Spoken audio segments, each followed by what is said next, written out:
Hi everyone, I'm Annalisa from C.A.C. Global Solutions. Welcome to another episode of Aviation Perspectives with the C.A.C. Today I have a very special guest.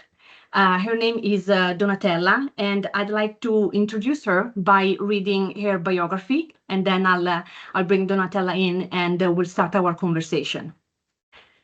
Donatella was born and grew up in Rome, Italy. Her passion and curiosity for the sky and its mysteries were cultivated at La Sapienza University, where she graduated as an astrophysicist. Thanks to scholarships received from the university, Donatella furthered her education with visits to the United States. Her doctoral research work, conducted on black holes at La Sapienza, awarded her with an internship at NASA Goddard Space Flight Center, California, United States of America. Upon her return to Italy, with the experience gained and her enthusiasm, Donatella was entrusted with a program manager position for a prestigious Italian company, the largest satellite manufacturer in Europe, with a global market in the aerospace industry. In those years, Donatella discovered recreational flight, which eventually led her to embrace her dream in a new career path relevant to the aviation industry. Donatella currently holds the position of Helicopter Division Program Manager at Leonardo, former AgustaWestland Finmeccanica, located near Venice, Italy. The engaging work environment and her passion for flight has never stopped Donatella from pursuing new horizons. She became a licensed pilot of hot air balloons, airplanes, helicopters, and gyroplanes. Donatella is a flight instructor at flight school Club Papere Vagabonde near the Lagoon of Venice and Jesolo Beach for airplane, helicopter, and gyroplane, the latter being the type of aircraft used for the solo flight which gave her the world altitude record in 2015. Donatella, benvenuta, welcome, e grazie mille per il tuo tempo e per essere qui con me oggi. Thank you, Annalisa. It is truly a great honor for me to be here with you now.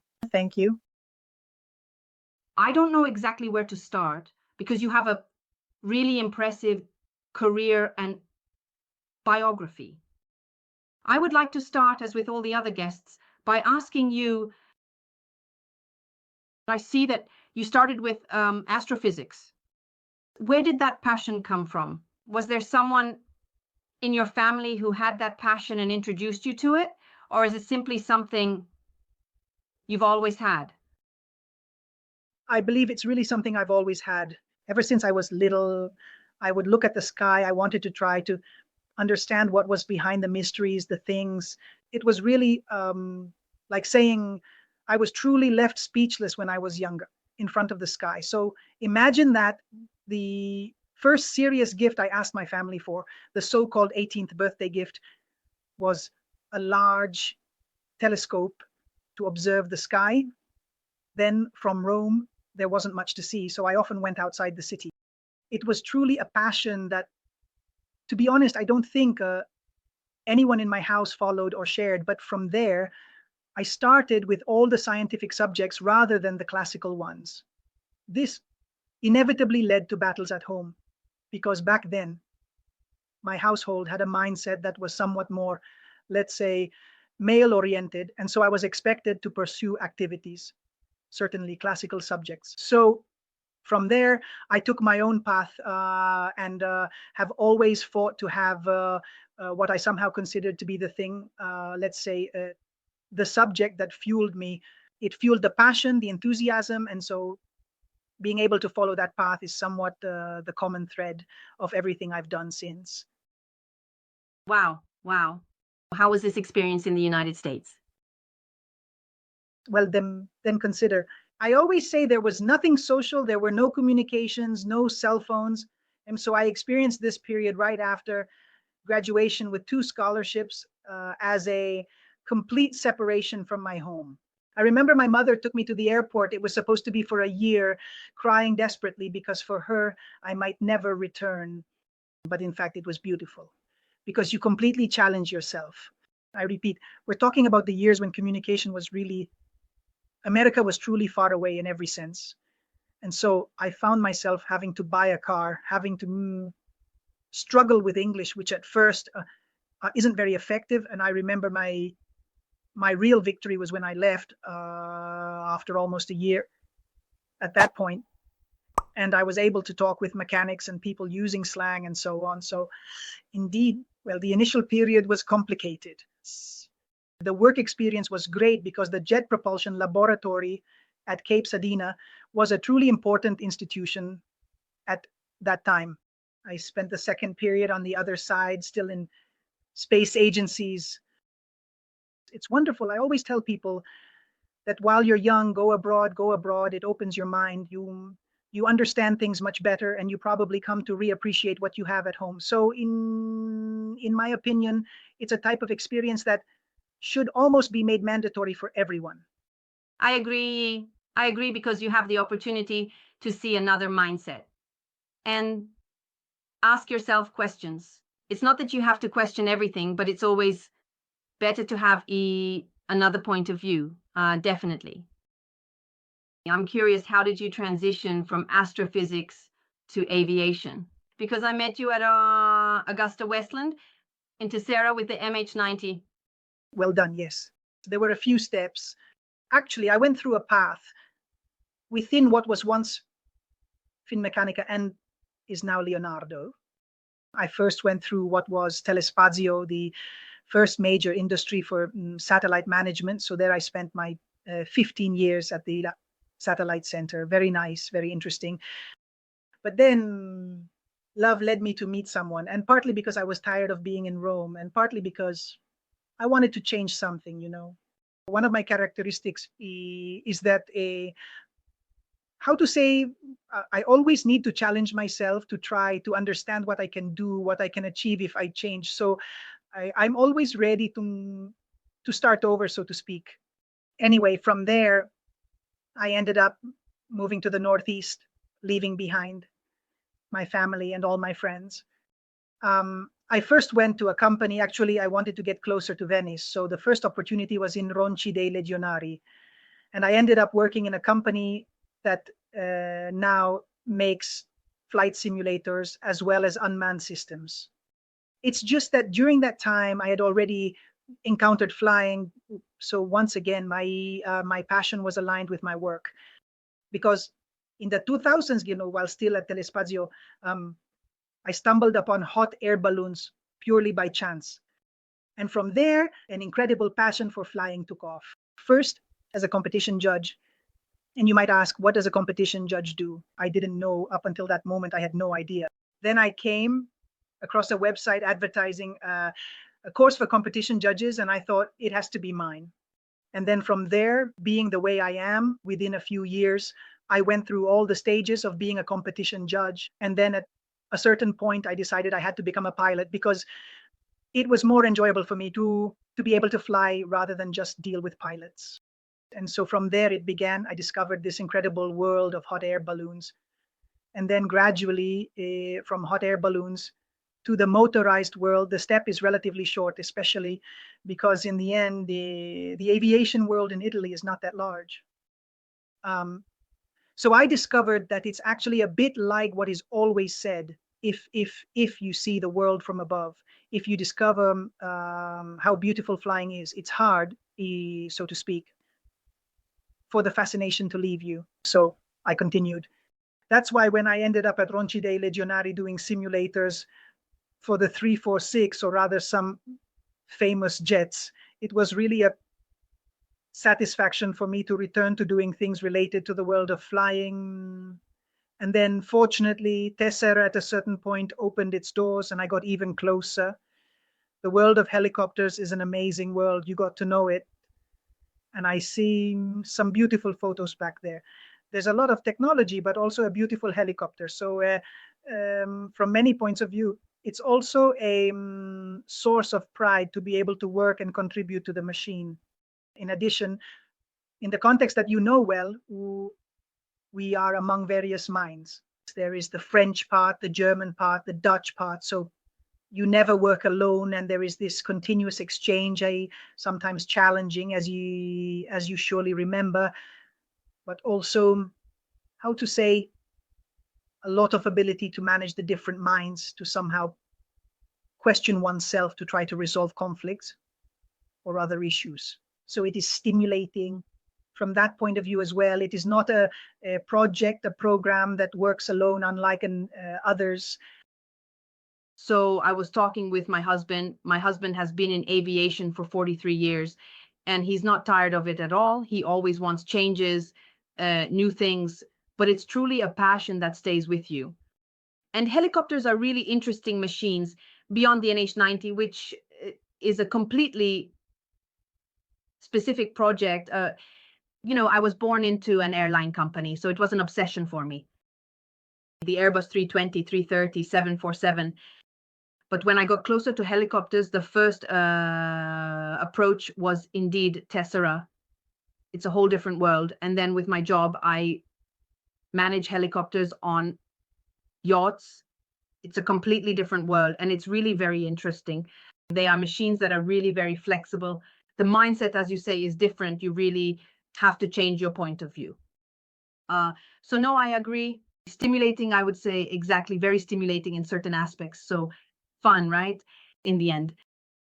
So hot air balloons. Did someone take you to see a hot air balloon on a Sunday afternoon? No, look, it's even simpler, but really when you say the case, there was a colleague of mine with whom I had gone skydiving. I had gone to do various things, who was leaving to do a job in America. And so we had decided to take a hot air balloon ride, but then he left. And so as a gift during that period, I had this artistic flair.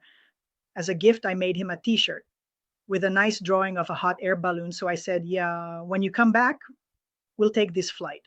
While looking for hot air balloon designs, I actually stumbled upon this site that was advertising a course for hot air balloon competition judges. So on one hand, there was the t-shirt, and on the other, I said, well, this is awesome. I didn't even know that courses or competitions or competition judges existed.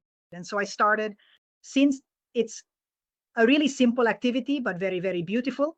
And from there, little by little, almost without realizing it, in the sense that truly with the passion, with the fun things that happened, it was a whirlwind in those years indeed. From there to getting my license and buying the hot air balloon, it really took very little time. But that was also a great satisfaction. These are the little seeds that the universe leaves for you to say, Donatella, here, this direction. Very good, very good. So from your biography, I see that you've indulged in hot air balloons, but also airplanes, helicopters, and gyrocopters. So do you really fly all these machines? Correct. Correct. I am actually an instructor on fixed wing aircraft and gyrocopters, but I fly all the machines. Now, my hot air balloon, I gave it to a young guy also because I don't have time to do everything, obviously. Instead of leaving it abandoned in the hangar, I said I really preferred to. There was a young guy, because when I started, you say, where do you buy a hot air balloon? Well, it's not very easy. I found a very kind person who they really sold me a first hot air balloon at a low price. And then from there, obviously, the mechanism starts. You enter the world, you understand it. So I wanted to do the same thing with a young guy who was starting out. And so my hot air balloon is still flying now, which gives me satisfaction. But then, indeed, when you realize that powered flight is ultimately about turning a key, because the hot air balloon is tiring, it's exhausting to take it out. It's exhausting to put it away. You always need someone to accompany you, to pick you up. It's not exactly easy. As long as you're young and strong, you do it. Then you start to have some aches, and you begin to understand that turning the key to start the engine and being able to take off and go wherever you want, not where the wind takes you, is absolutely much better. So I got into airplanes, then there was the gyroplane, then the helicopter. And eventually I also became an instructor, because it truly is the culmination of a journey, in my opinion. So now I have this flight school near Venice with my husband, who is the instructor and who eventually got me involved in many things, because working 8 hours a day and doing everything else leaves me very little time for other things. So you know how we women are, fortunately, multitasking helps us. But this school is doing well now. We have a lot of students, but above all, there's this opportunity to fly with everything, which I think is the most beautiful thing. When people arrive and see that there can be an airplane or a helicopter And then the discovery of the autogyro. This is the other thing that has somehow characterized my life in recent years. Yes. Well, I think being an instructor is also a way to leave a part of yourself with someone else.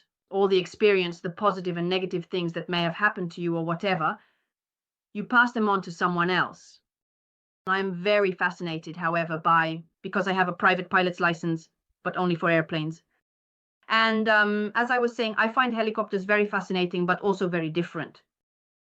Would you like to say a few words about how flying a hot air balloon, an airplane, a helicopter, and a gyrocopter require different approaches?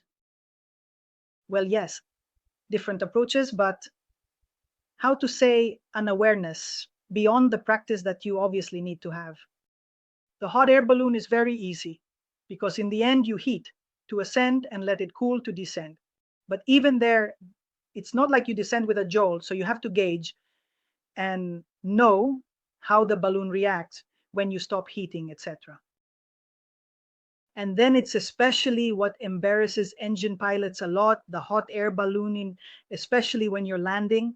If there's wind, you choose a landing point, but if there's low altitude wind, something unpredictable that shifts you, you have to immediately change your plan. So it's like an emergency where, okay, but there's a tree there, I won't go there, I'll go the other way.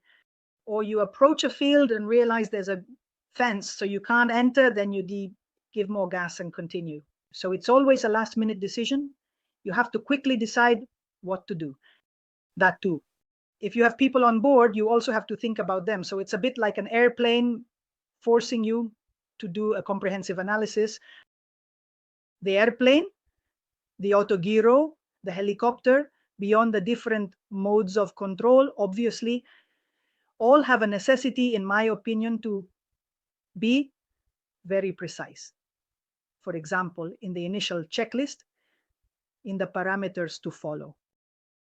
The autogyro perhaps allows you a little more, but in fact, all three are still, they get you accustomed to a mindset of following certain rules. Sure, then with experience, you might allow yourself to expand a bit from one side to the other, but what I see that it leaves within you is that there are rules to follow, whatever they are, for the beginning, for the flight, for the landing, for the end. Moreover, it's one of those things we always tell the young guys who come to fly. It's very beneficial because the checklist block, for example, is a silly thing, but you have to follow it even. When you're alone in the plane, you have to do it. There are speed parameters and other things. You have to follow those. And this thing, in my opinion, is sometimes difficult for adults to grasp because they are already set in their ways. But when you have a young person who is fresh, you can really instill a mental discipline that, in my opinion, can easily be reused in life, right? Because in the end, what does it teach you? It teaches you that you have to follow and take certain steps one after the other. And the same thing applies in many areas of my life, so by all means. This means that all three come into play. The hot air balloon too, even though the hot air balloon is less parametric. Obviously, we don't have an engine, but you still need to do some planning. In the other three, I repeat, regardless of the different types of controls one has, it is absolutely. Then could we say that the helicopter is perhaps the most delicate machine? Yes, it is the most difficult one, of course. There are degrees of freedom, those that, when people talk about degrees of freedom, they look at me with wide eyes, but in reality, you have everything connected, so you have 3 degrees that actually shift and become 6 degrees of freedom. So it's more complicated, especially if you add that maybe you don't know much, you don't have much manual skill. The airplane is very nice, very simple. It certainly allows for great distances. It has limits, obviously, that you need to know regarding speeds to avoid stalling. What allows you to do a lot of really cool things is the auto gyro. I encountered it, let's say later in life, and for a while I didn't pay much attention to it, but it's really fun. Then the one I have is tandem. So it looks like a motorcycle, it's all open. Sure, in winter it's cold. Yes, in winter it's cold, but in summer it's incredibly enjoyable. So when I let someone try it, Because what I like is that when people come to the field, even if they are an airplane student, I tell them you have to try the helicopter and the auto gyro, because you need to understand what you like. You need to experience it. We have a lot of mental ideas, but they don't always correspond to reality. So when someone tells me they don't know what to choose, I say that's the right attitude. Try it and understand which one you want to invest your time and resources in. However, the autogyro is the one that ultimately struck me the most deeply, and I am convinced that it is an absolutely unique machine. Not well known. I don't know about where you are, but still here. Yes, no, I agree. Before we go and talk about the autogyro and your experience and the world record, I completely understand what you mean by having procedures. Aviation is made up of policies and procedures, and they are there for a reason, because they keep us safe, they maintain safety, and they allow you to do things safely. I remember when I changed a lot of instructors when I was getting my license, and I remember one particularly stuck with me because I had this way of checking different things somewhat randomly. And I remember him, no, no, no, no, from left to right, you check all your nice things. And that stuck with me. As you say, it's something that might be a bit difficult for adults because they already have a somewhat fixed mindset. But I remember in my youth when the instructor told me that thing, it's something that still stays with me. It stayed with me even in, I don't know, preparing a cake or doing anything else. This way of being methodical stayed with me, which helps you a lot. It really helps you keep things under control, but also to be present.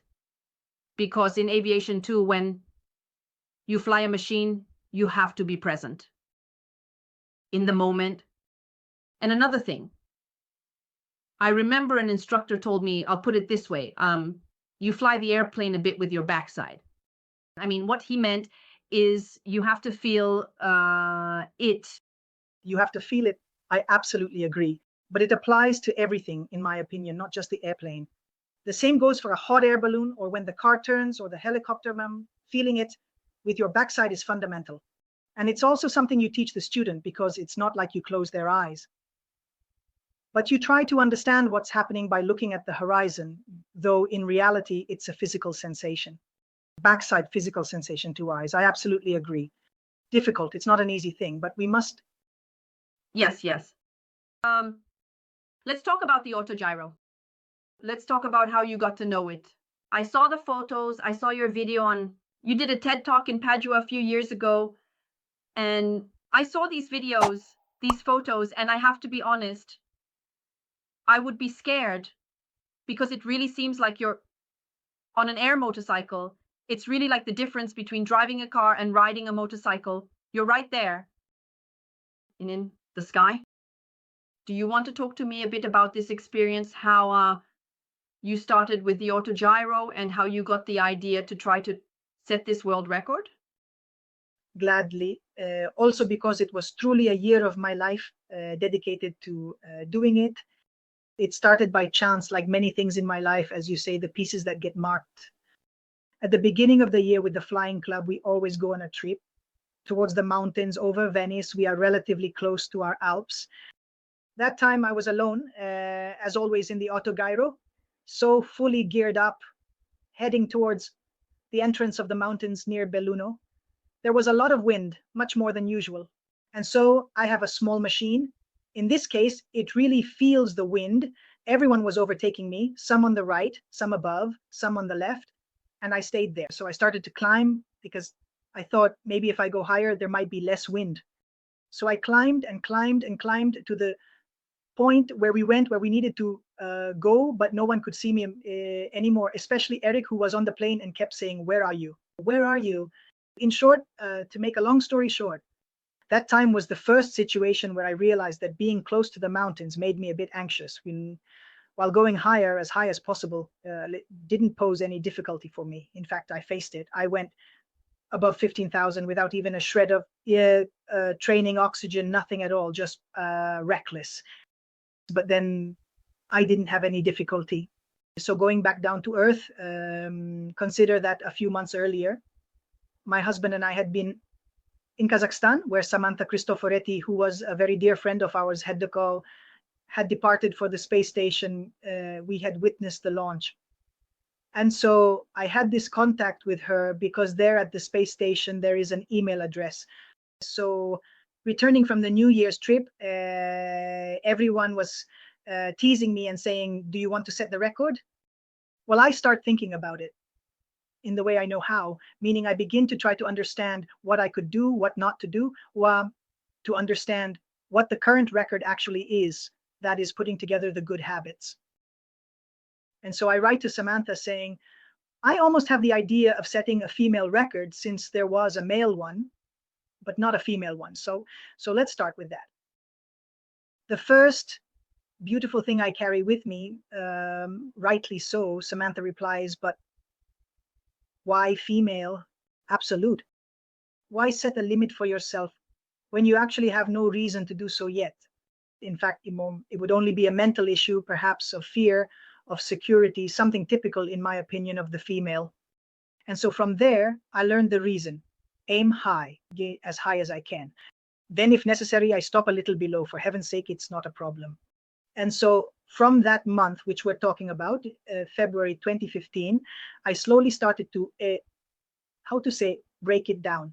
This is something that physics taught me, to break down a problem into its essential components, then analyze them one by one and try to solve them one by one. So I spent those 5-6 months trying to tackle everyone's problems, starting with the physical ones, obviously because I absolutely wanted to be in physical shape. Moreover, I wanted to lose weight precisely because I could carry more fuel, or being lighter, I could climb higher. From the issue of the onboard recorder, because if I wanted to set a recognized and certified record, I needed to have one of those certified bit recorders. To the management of oxygen, I was completely unaware of how much oxygen I should take, how much reserve I needed, all these things. And not least, so to speak, the ability to also face problems that I might encounter without panicking, because one of the important things is that when we enter with fear, or in cold and somewhat emergency situations, we breathe much more oxygen. So even there, I couldn't bring a big canister of oxygen. I had a small bottle, and I would have had to use it only when absolutely necessary. So I'm learning to calm my mind in unforeseen situations as well. In short, a whole series of tasks. And I always say yes, but in the meantime, I was going to work, continuing with school, continuing my normal life, only that I tried to dedicate the weekends to this. Then the days came when I somehow had to start flying, so I had to request permission to fly in this cylinder, find out which was the right area, and go ask. And even there, of course, I was thinking of going to fly in an area where UFR flight is not allowed, as we fly up to 19,500 feet. So the first part of the NOTAM was complicated. The second seemed impossible to me because going higher was impossible. And instead, fortunately, I found even there a wonderful case. I found a delightful person in charge of the Italian airspace at that time, who understood that I wasn't crazy, but that I would proceed step by step. So it was manageable. I still remember I was in the cafeteria, in line at the cafeteria. This person calls me and says, I had sent him a resume. I had explained what I wanted to do. And what did he reply to me? He called me saying, excuse me, doctor, but can you manage IFR? So a moment of panic, because you know well that IFR, inside I thought, IFR, what do I tell him? But I said, if I say yes, what the heck do I do? If I say no, I'm screwed. But I was honest, as I usually, unfortunately, am. And so I said, no, look, I don't have it. I can't do IFR, but I have the transponder, I have the radio. This was cleared.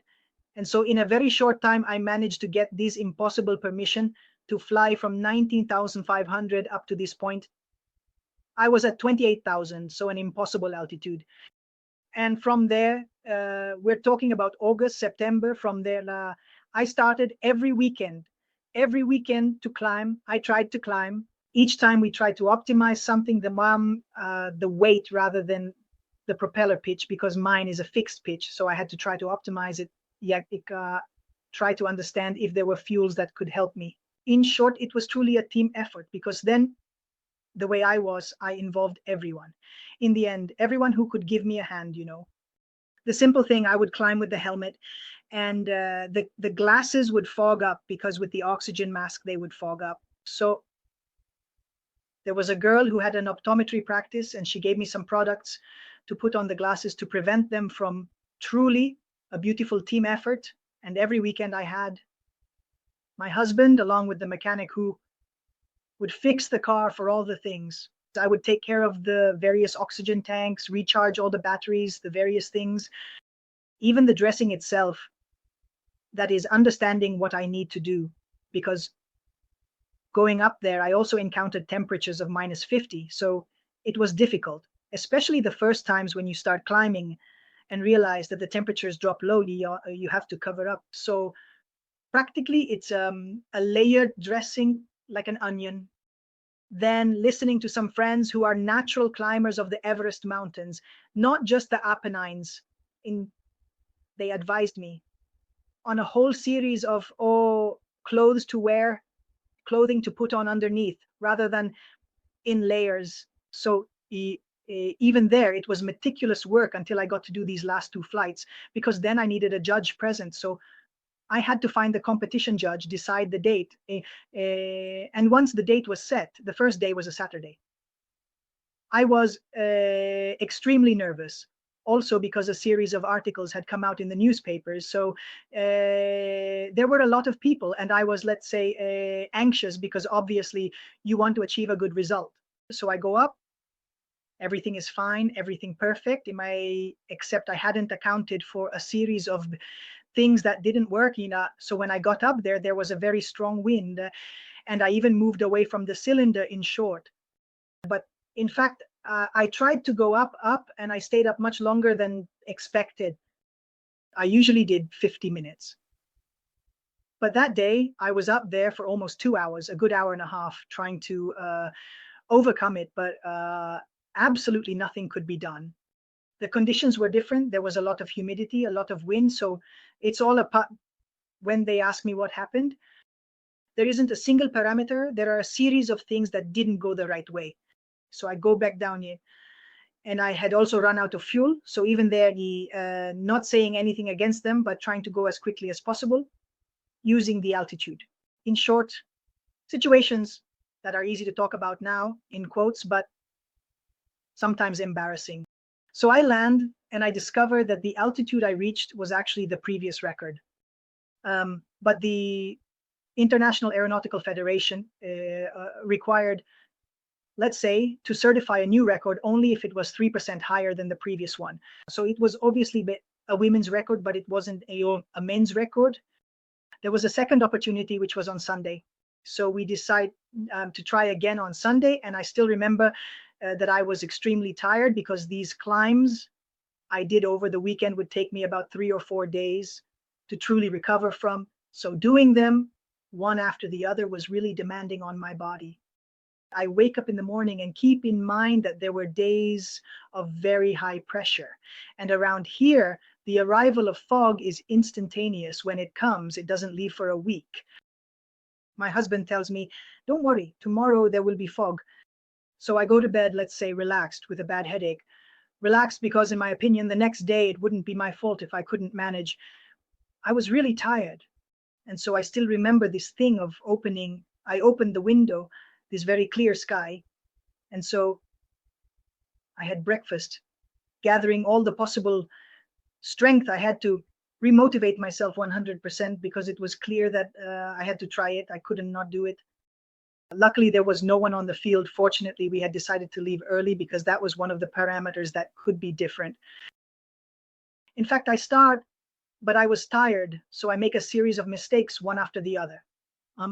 And one of these in particular forces me to turn off the engine when I'm at 5,000 revs. Then, well, I turn it back on, fix what I need to do. And then I said, indeed, I told my husband, I'm going up as fast as I can. I won't stop. And I'll try to go fast because I'm really too tired. So moreover, the record I set is also the speed record for reaching a certain altitude because I did it really fast. You know, at a certain point, I had the feeling that the engine couldn't handle it anymore because all the difficulty was in managing the engine to have it last until the top, right? So not just giving power, but managing it. Meanwhile, in the end, there's a certain speed that allowed me to climb higher. At a certain point, I had the feeling of not having any more engine power. So I looked at the sky demo, which was the altitude information, and I realized I had exceeded the altitude I had planned. And so for a moment, I said, okay, I did it. However, it's one of those things I regret. I hadn't made any. I was full of checklists. On the ground, I had 3,000 checklists, my checklist. Those of who was on the ground, who was supposed to give me this, that.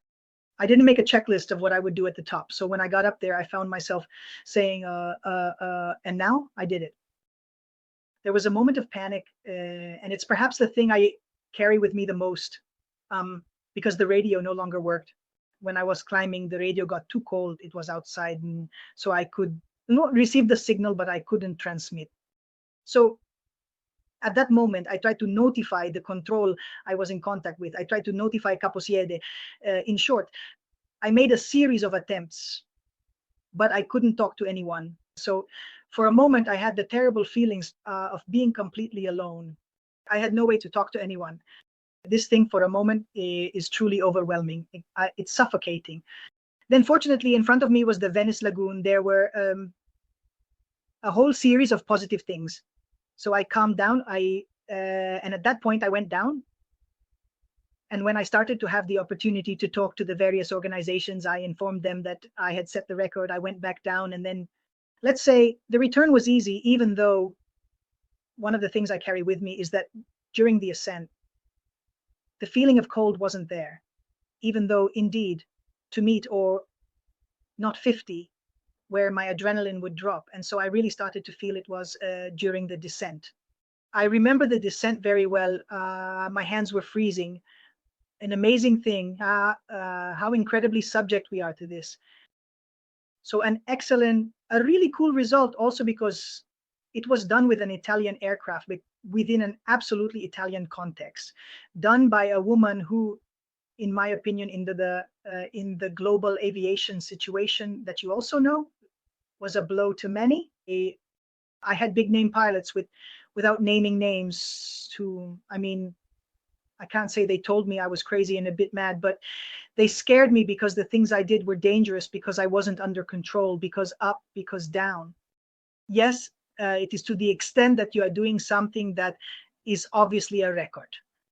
But if one thinks that in the end I did more than 15, 12, more than 12 flights, one after the other, and added a little piece to each, I didn't just climb and conquer the summit of Everest from scratch, obviously. There was a preparation of many months, including physical preparation, which is the important thing, along with knowledge of the machine and understanding what I needed to manage. So I realized that those who think they can just climb and conquer the world there it is dangerous. I believe I did it gradually, so to speak, by understanding and trying to figure out each time what needed to be improved on one side or changed on the other. So without risks, indeed, without risks. Well, it's obvious that you put you thought a lot about it, and obviously you prepared yourself. Obviously you had a plan from what you told us. And for something like this, you need to have a plan. You can't just jump in the car and go. So obviously there are a lot of aspects that you obviously considered. You had a team of people around you, because I think the greatest results are achieved together because we have a group of people supporting us. It really is. It leaves me speechless, really, because the memory I had of you when I met you in Buster Westland was of it was 2012, 2013. You set a record in 2015. So I had already moved. I was no longer in Tessera, but I saw this woman, Donatella, very kind, very friendly. Then when I read she set a record, oh, but no. And then I saw the video and heard the story in your TED Talk. Wow, you are really a normal person, down to earth. So it doesn't surprise me that you achieved this record because I see you as very determined. I've always had the impression that you are very determined and down to earth, that you know what you're doing. I would like to ask you, because we can all understand, I believe most can understand the technical difficulties of the machine rather than but the mental preparation by managing fear and handling doubts. How did you do it? I mean, is it something you've always been able to manage? Did you turn to meditation? I dedicated myself to reading and researching about various techniques and strategies, but I actually realized that they absolutely, Joe, need to be tailored to individual people. So they absolutely don't work for everyone. One thing I had promised myself was that every time I faced a fear, I would put it on the table, open it up, discuss it, and not keep it inside, because that fear then grows and obviously doesn't help you. So any difficulty, anything you don't understand, I had this part of the night where obviously, especially at the beginning, all kinds of nightmares would wake up. And one was that the engine stops, okay? No, the engine stops up there at the top at a certain point. I remember asking my husband one day, but if I'm at 5,000 feet and head towards the field, but I no longer have an engine, will I make it? And he told me, no, I don't think you'll make it. You need to be a bit higher. However, after I understood it that way, it helped me. Because the first day, when I ran out of fuel before reaching 5,000 feet, I asked the control to let me leave the area and head towards the field, because otherwise I wouldn't have made it. So it's one of those things. I've always told myself, see, now I know what information I need to use and what I need to do. The big fears, on the other hand, like the car breaking down, the rotor failing, etc., there you can only use reason, but unfortunately they arise and you can't stop them at that moment. Certainly the desire to try to clarify things as much as possible. So I take them, the fears are there, I take them with me, I carry them along. For example, at a certain point, I had the nightmare of running out of oxygen. What do I do? So I started talking to people, especially those who were experienced with mountains and such, and a silly solution came up. You take a small backup canister and place it in front of your feet with a mask. If you realize that you're out of oxygen, you attach that one. We're not talking about having to be without oxygen for an hour. The occupied part of oxygen in the end was 20 minutes plus 20 minutes. So in short, if something were to happen during that time, I would still come out alive with the half-hour canister. So even there, right? Every time I faced something that I really understood could cause me problems, I took it out, put it on the table, analyzed it in my own way, but in an attempt to solve it, to find a solution anyway. Sure, anything could happen. Yes, there was a flight where I reached -50 and the control stick became completely stiff. So stiff that I found myself having to use both hands. I got really scared, remembering some nightmares I had before. And there, the only thing I told myself was, what do? Do you go back down? Go back down. That's it. Stop. I reduced the engine power, started to descend. It was a temperature issue, so when I began to descend, the control stick still moved forward. But fortunately below, I had the machine's manufacturer, who told me, you did the right thing. You shouldn't have forced it because you were obviously going to touch the mechanical part. So there isn't an answer for everything. I definitely experienced it in preparation, but also later on as a challenge where to win, you have to try to eliminate all the things you know at the moment that could cause you problems. The unexpected is always possible, but if you remove everything else, the part of the unexpected remains much smaller. This is a very important part, in my opinion, especially, in recent years with everything that has happened. And also for young people who want to enter aviation and follow their dreams. Many times they seem impossible to you. Many times it's all self-talk, right? It's you telling yourself that you can't do it like this, like this, like this. Instead, when you put them out there, as you say, and look at them and analyze them, you say, okay, but for this, there's a solution. For this, there's a solution. For this, there's a solution. And I'll try to manage everything else, right? And I think it's an important message. Absolutely, yes. And it's also a style that you carry within you, because I see it even at work when I'm faced with very difficult situations, conflicts, or anything else. The only means I have is to slowly start taking pieces within myself and try to understand exactly as you said. I could do this like that, solve it, but this one I can't solve, so I'll set it aside. It's not that you solve the whole situation, of course, but it also helps you face it more calmly, because the catch in these cases is that our mind might get clouded and we're no longer able to work calmly. We obviously have calmness in that case when you think about it. However, if you break down everything that seems complicated, you'll see that the individual pieces are certainly easier to tackle. Yes, because fear tends to freeze people. You can no longer think clearly and so on. So I would like to remind everyone that the record you set is 27,556 feet, or 8,399 meters, right? Right? Wow. Wow.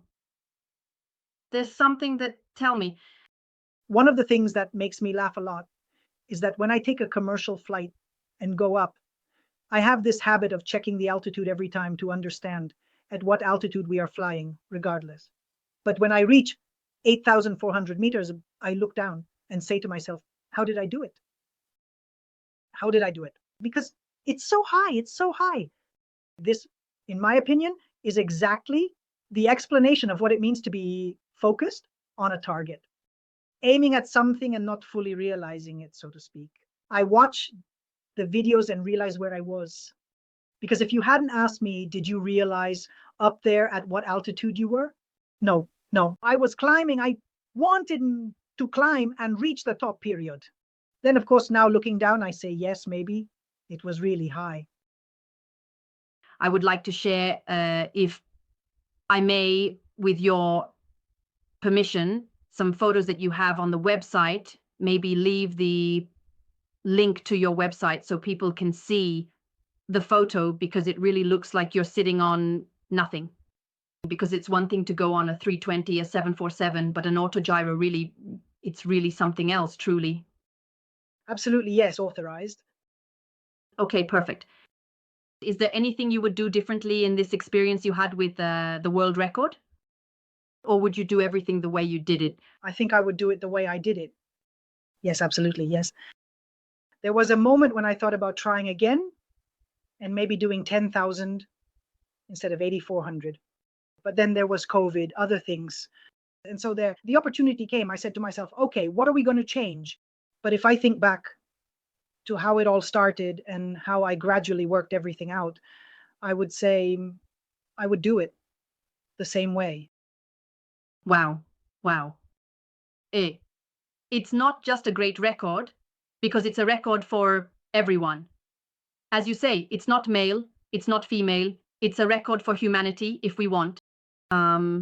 It's a record also because you did it even though you were already an adult. So a whole series of physical, mental preparation, and really remarkable. I would like to ask you, moving a little away from this, from your record to your career, because aviation, especially in Italy, but generally in the world, is a very male-dominated field.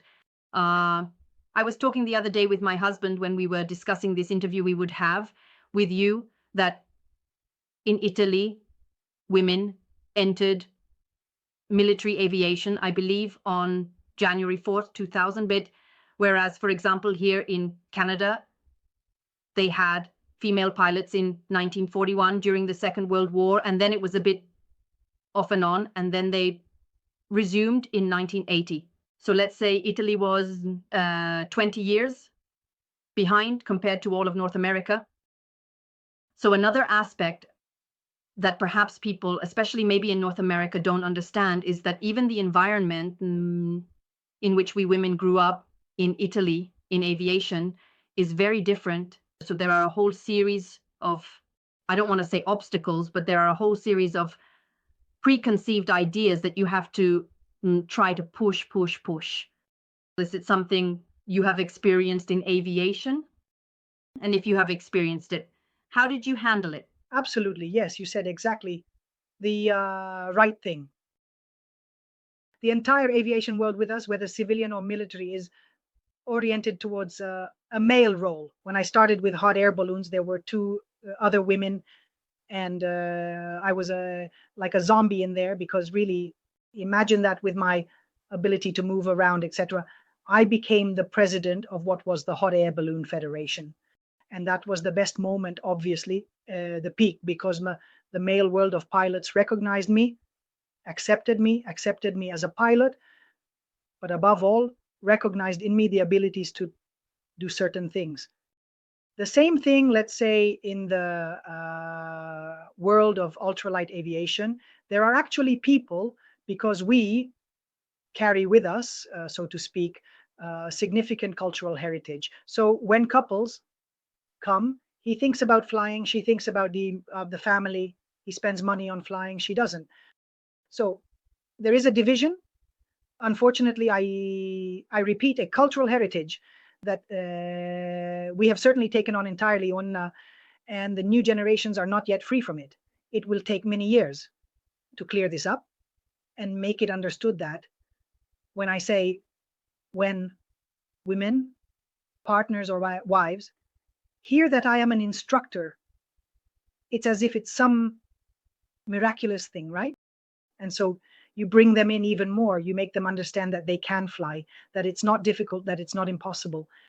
But it's really, how to say, a foundation where certain tasks are delegated to women and others to men. And so this thing still remains, persists. So yes, there have always been difficulties at work. You know better than I do that it was a male-dominated world. So even there, the difficulty was fundamentally finding a boss capable of accepting that I could do certain things, because you can be the coolest person in the world at work, but in reality, you need someone to open the door for you.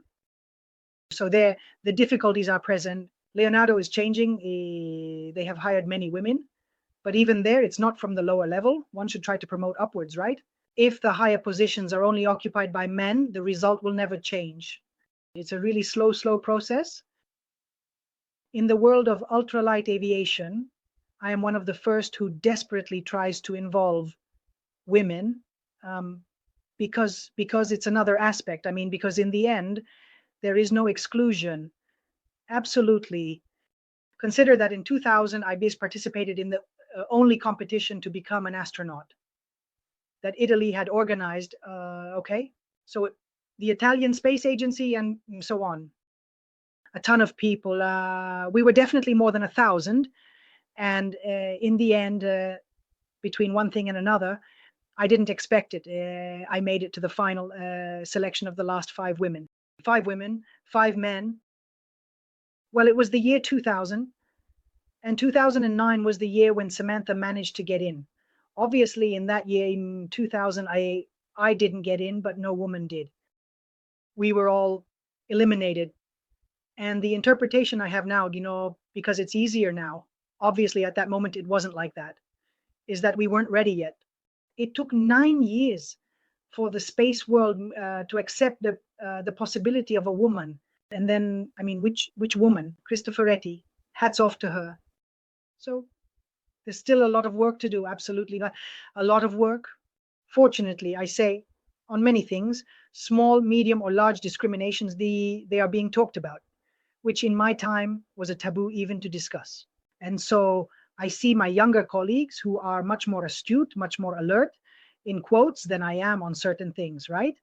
So I endured a lot of injustices, staying silent, because probably the way I was, it was almost unspeakable.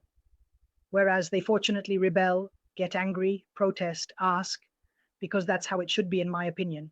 So talking, even if it bothers many people, Talking about it, in my opinion, is the only way to gradually reduce this difference, this gap, which unfortunately still exists, of course.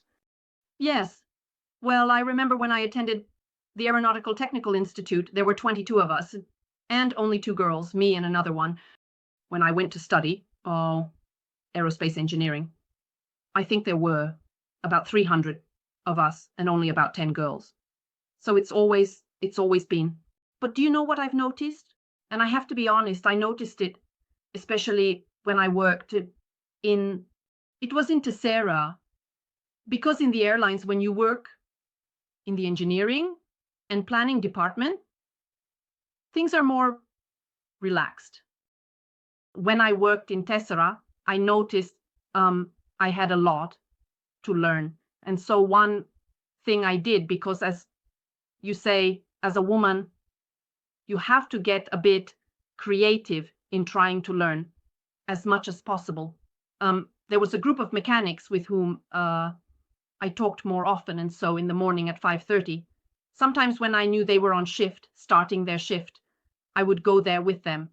I would go get croissants at the bar in Tessera, and I would go get the croissants. We would have breakfast, then I would go to work with them, so that it gave me the opportunity to learn things about the helicopter that I didn't know.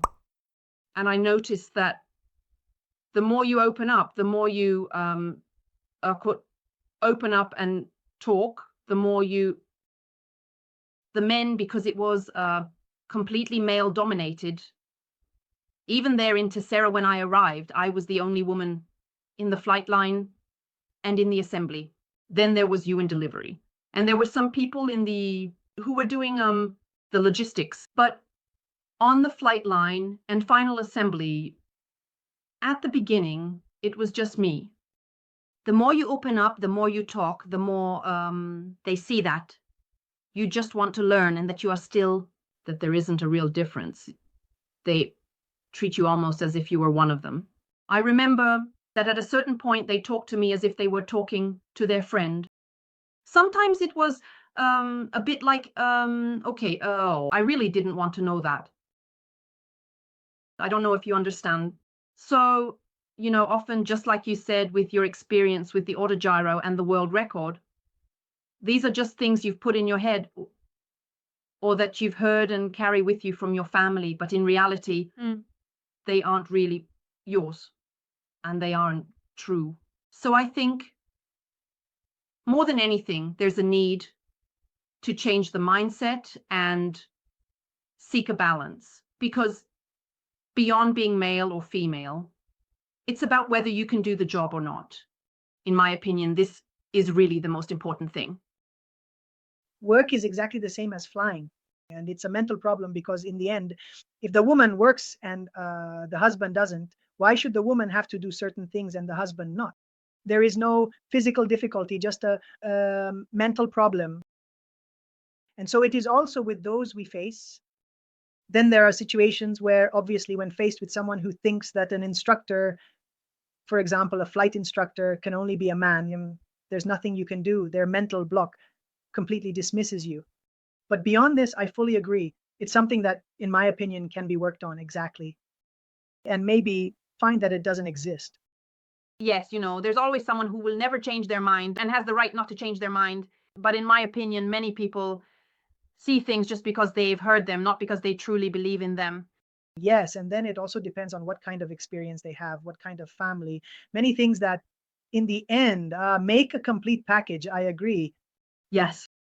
I would like to ask you a question as a manager. I remember that you had people working with you in Tessera. There are things that, as I grew up, I realized while working with other people. Are there skills that you need to have in order to manage people? Are these skills what are these skills, in your opinion? Did you have them? Did you have to learn them? How did you experience this managerial role? There are, but unfortunately, they don't teach them to you. So I found myself there at the beginning. In a way, I really had a hard time with some of my colleagues. But that's because, in my opinion, one of the skills a manager must have is the ability to somehow smooth out all the rough edges. The other person may not smooth things out, but you must be able to smooth everything out and find the positive even in the things that are done, even if inside you think they messed up, it shouldn't have been done that way. Instead, you must be able to motivate people and find the positive in everything. Unfortunately, I learned these things at my own expense in the sense that they don't teach you. It's not like they give you some kind of certification beforehand. And looking back, many of the things that eventually led me to distance myself from working relationships with some of my colleagues, I would change in the sense that they were indeed initial mistakes. You start off on the wrong foot. Well, I did that. I definitely did it many times. Slowly, as you go along, you realize that you need to adapt. So skills, especially, I believe I am a very empathetic person. Well, this needs to be transferred to work. Whereas, in my view, I had to be the manager who doesn't show anything, no emotion. Completely wrong, in my opinion, because empathy is one of those very powerful keys, in my view, with which you can connect with a person, even if you totally disagree. So there are both. And then everyone, in my opinion, has to find what are, as you say, the skills that can help you for who you are. So I found that now I am a completely different person compared to before, much more tolerant, understanding, and open to dialogue. That was once more complicated. I always try to connect much more than expected, more than before, certainly in empathy with a person. I want the person in front of me to see the transparency with which I speak so that they also feel comfortable. There are many things you learn along the way. I think that, I don't know if you see it this way too, but the relationship between a manager and an employee is a bit like the relationship between parents and children, in the sense that children take for granted that parents know everything. They know everything, they have no problems. But in reality, a parent is still an adult, a person who is still on their journey and still has things to learn, just like a manager. You are a manager because you have acquired a certain experience, a certain knowledge, but you still have your own path to follow, and sometimes you make mistakes too. Absolutely agree. That's exactly how it is. And I see it even in the managers of today who are certainly much younger, but even there from the outside, no, they would say, take a course of this kind, or rather take a course of that. Because beyond the operational activity, managing people is really something complicated in a way that doesn't have a one size fits all rule. I agree, because in my opinion, everyone goes around with their own baggage or of positive and negative things. And you go to the supermarket with this baggage, and you go to work with this baggage, and no one has taught you how to do something with this baggage, especially the negative one, like your fears with your auto gyro experience. And in my opinion, tell me what you think. There's a lot of talk in aviation about a human factor, and there's a lot of talk about the relationship between man and machine. But in my opinion, there should be more talk about human to human interaction. I go around with these negative things that I don't know how to manage, fears, traumas, no, that come from anything. Wouldn't it also be appropriate, no, so to teach people what to do with these fears, as you did with these problems, so that you can be more open, more available as a person, as a manager, as an employee? What do you think? Yes, although I wonder, you always have to understand, in my opinion, you need to understand who you are dealing with. If you have a young person, it would absolutely make sense. Also because you are teaching them and giving them the opportunity to use their skills for the future on other things as well. If you are dealing with an adult who has already made their journey, has followed their path, you are up against an already well-established structure. So you can make them understand certain issues related to the human factor, the chain of events, the human factor, whatever you like. However, in my opinion, it's difficult to affect what is their structure. With young people, absolutely yes. And it's perhaps what, for example, we try to do a lot at the school and club level, which is the interaction among students. whether they are older or younger. Interaction means exchange of experiences, exchange of opinions, even the exchange of finding yourself next to a person whom life has placed beside you, but whom you would never have met otherwise. There have been courses where there were truly frightening social differences of all kinds. Yet these were the courses that ultimately became more cohesive than all the others, always with the aim of initially forcing them, so to speak, to stop, to interact, but giving them the opportunity to learn from this exchange. One of the things I really like is that in some courses, we have a school for disabled students.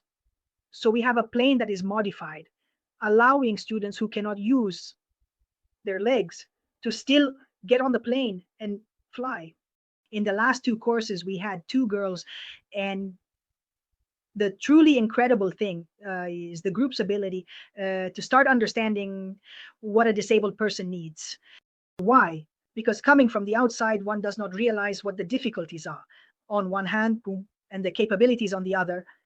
If you have a disabled person in a group who, in this case, wants to fly, wants to overcome even the difficulty of boarding, and then prepare themselves and compare themselves with everyone else, you have created a beautiful sensitivity within the group towards all the issues faced by disabled people.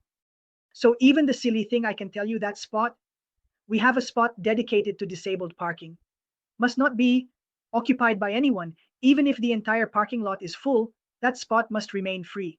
Why? Because a disabled person might always come. You carry this concept with you. You take it with you when you go to the supermarket or elsewhere. And it's the only way to make it happen, in my opinion, in this case, to make it tangible. So those who approach the flight school learn that there are also different issues. And so it's a way, in my opinion, absolutely effective to impact, as you were saying, this infrastructure, right? Giving them the opportunity to touch, to confront, to open up, which otherwise would be almost impossible, especially at a certain age. This is beautiful. Congratulations to you for opening the doors. Beautiful, really. Congratulations. I imagine also because disabled people can have this desire to do other things, and it is possible, especially nowadays with technology, with so many things. There is no reason why a person cannot do it. So that's correct. And especially if you realize that by removing all kinds of barriers, we truly have a reality without architectural barriers. So they can enter, they have the room, they have the bathroom, they can go to the kitchen, they can do everything. If you remove the barriers, they are exactly like us. Sure, maybe it takes them a moment longer to board a plane, but just a moment and then on the plane, absolutely. So you give them these wings, which I say, for those who are bound to a chair, are the most beautiful thing, truly, the best gift you can give them. Beautiful, beautiful also, because as you say, it opens the minds of young people who see another reality and acquire a different sensitivity towards other people, other situations. Really very beautiful. Congratulations to you guys. We have almost reached the end of our interview. I wanted to ask you a couple of questions to close. Are there any challenges you see in aviation right now, and what could be some solutions? We talked a bit about the role of women. We just talked about people with disabilities. Are there other things that you think are a bit challenging? Well, there are many from a technological point of view, not least the topic of electric flight, although even there, the issue of the electric world, like with Teslas. So it's something to understand. There's certainly also, for example, the world of unmanned, or rather the drones, exactly. That's a dimension we still don't have clear, because we all think of drones as small things.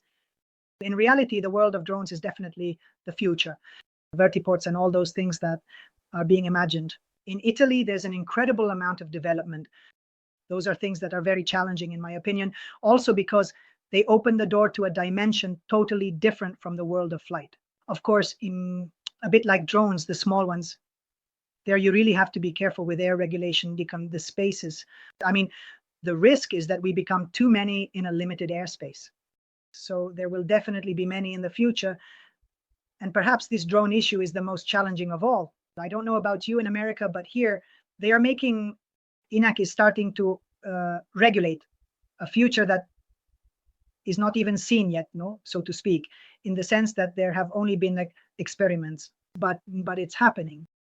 For those who want to have a career in aviation, are there any tips you would like to give with all your experience? Oh God, I would give it more to women. I would address more to the female audience because in the end, now, in my opinion, at least in Italy, from what I can see in the commercial sector, for example, the world is reopening a lot compared to how it was before. So what can I say? Pursue it, do it. If you feel like it, if you understand that it's a passion that can somehow sustain you, absolutely pursue it. Of course, there are some activities that are economically burdensome for us quite a lot. So that could be a handicap. We have 2 or 3 very young people who have taken up a military career because in the end, to do something in the aeronautical world, the military world certainly helps you. The commercial side requires a financial investment that perhaps not everyone can afford. Otherwise, you have to go to America, because in America at the moment, many activities can still be done easily at a better economic cost, and you learn English, which is always useful. So what can I say? Do it. I have always believed that the main thing that fueled all my choices was precisely passion. Following your passion helps you. It leads you to find the things that are good for you in the end. So the advice is, if you like it, do it, go fly. Yes, definitely. And I also think in your experience, what I take is if you have a dream, don't leave it in the corner, bring it out, look at it, and examine how you can make it a reality. Exactly. That's precisely the message. I often find myself with, like Ted, right? Do what, if there's a dream and you can use it. It doesn't mean you can realize it immediately, for heaven's sake, but try. If it's not the right time, you can try again. I can't say that. If you want it, you'll succeed because you can do it, because that's not really correct. There is the historical moment that will then help you. So yes, I agree with you. Follow your dream for sure. Perfect. And for those who want to know more about your experience, your club, the flight, where can they find it? We have social media everywhere, and so we also have the club. It's called Club Paper Air Vagabonde, and it's on both Facebook and Instagram. The flight school is connected to the club. It's called University of VDS, also on Facebook. Additionally, I have my own YouTube channel for the school where I upload a lot of videos, especially related to the school's experiences. For the record, there is a website, the one you saw, Girodona, which a dear friend of mine created and maintains wonderfully for me. And then I wrote a book about the record because it was a way to leave something behind. It was just done with my sister. I really brought out everything that was there. In my opinion, it's a beautiful testimony of how you can work in a way. It's very simple, not technical, but it truly conveys what the passion of that moment was and what you can achieve. The book is simple in the sense that it can be found on Amazon and is absolutely accessible online. And then, I don't know, anyone in the area can come visit me, that's for sure. The book is called The Auto Gyro Flight Record, 8,399 meters above the sky, with an introduction by Italian astronaut Samantha Cristoforetti. Correct. Once, on the day I set the record, I sent her a little message saying I did it. She had obviously already returned. Then she called me and said, "Are you crazy?" I said, "Am I crazy?" And she rightly told me. When I went to space, I was surrounded by the entire crew, all the people. So I wasn't alone. "Were you up there alone?" And I said, "Yes, it's true. You're right." And so she wanted to compose a short, thoughtful, meaningful, and insightful preface for my book. And yes, fantastic. And the book is also available in English, right? In English, the title is World Record for a Gyroplane 27,556 feet above the ground. You can find it on Mersha and on Amazon, as you mentioned.